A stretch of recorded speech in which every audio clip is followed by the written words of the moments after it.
পাৰৰ পাখিত গাঁঠি দিলো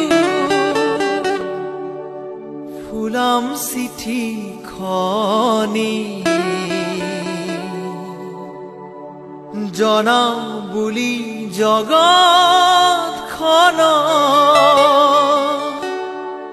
বিহুৰ লগনি পাৰৰ পাখিত গাঁঠি দিলো ফুলাম চিঠি খনি জনাও বুলি জগতখন বিহুৰ লগনি পাৰৰ পাখিত গাঁঠি দিলো ফুলাম চিঠি খনি